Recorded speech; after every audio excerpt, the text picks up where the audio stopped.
BNP হচ্ছে গণতন্ত্রের champion, জনগণের অধিকার রক্ষায় অগ্রণী। রুহুল কবির রিজভী। বিস্তারিত থাকছে সুমাইয়া আক্তারের ডেস্ক রিপোর্টে।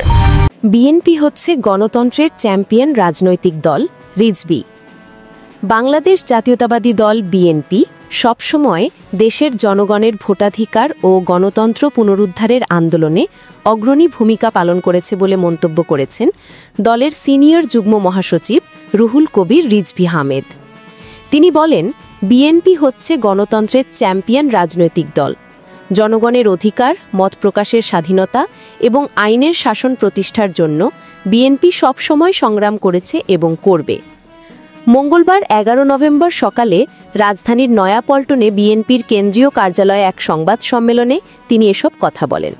রিজভী বলেন, বর্তমান সরকার প্রশাসন ও আইনশৃঙ্খলা বাহিনী ব্যবহার করে বিরোধী দলকে দমন করার চেষ্টা করছে। কিন্তু বিএনপি ভয় পায় না, কারণ আমরা জনগণের শক্তিতে বিশ্বাস করি।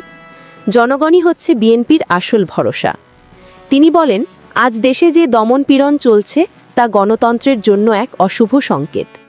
বিএনপি জন্মলগ্ন থেকেই গণতন্ত্র, ভোটাধিকার ও মানবাধিকারের পক্ষে।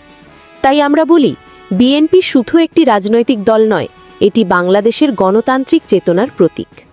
তিনি আরও বলেন, বর্তমান শাসক গোষ্ঠী গণতন্ত্রের মুখোশ পরে একদলীয় শাসন কায়েম করেছে। দেশের জনগণ এখন কথা বলতে ভয় পায়, সাংবাদিকরা স্বাধীনভাবে লিখতে পারে না। বিএনপি এই অবস্থা থেকে দেশকে মুক্ত করতে চায়। আমরা চাই জনগণের সরকার, যেখানে সবার মতামত মূল্যায়িত হবে। তিনি অভিযোগ করেন, বিএনপির শান্তিপূর্ণ কর্মসূচিগুলোকেও সরকার দমন করছে। সভা সমাবেশে বাধা দেওয়া হচ্ছে, নেতাকর্মীদের গ্রেফতার ও নির্যাতন করা হচ্ছে।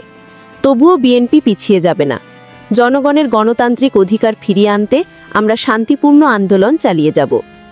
রিজভী আহমেদ বলেন, আমরা বিশ্বাস করি গণতন্ত্র পুনঃপ্রতিষ্ঠা ছাড়া দেশে স্থায়ী শান্তি ও উন্নয়ন সম্ভব নয়।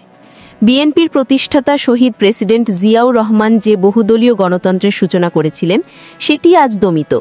সেই গণতন্ত্র পুনরুদ্ধার করাই এখন আমাদের প্রধান লক্ষ্য। তিনি আরও বলেন, দেশের তরুণ প্রজন্ম এখন পরিবর্তন চায়। তারা চায় স্বাধীনভাবে মত প্রকাশ করতে, ভোট দিতে এবং ন্যায় বিচার পেতে। বিএনপি সেই আকাঙ্ক্ষার প্রতীক হিসেবে কাজ করছে। শেষে তিনি আহ্বান জানান, সকল দলমত নির্বিশেষে সবাইকে গণতন্ত্র রক্ষার আন্দোলনে অংশ নিতে হবে, কারণ গণতন্ত্র হারালে দেশ হারাবে, স্বাধীনতা হারাবে।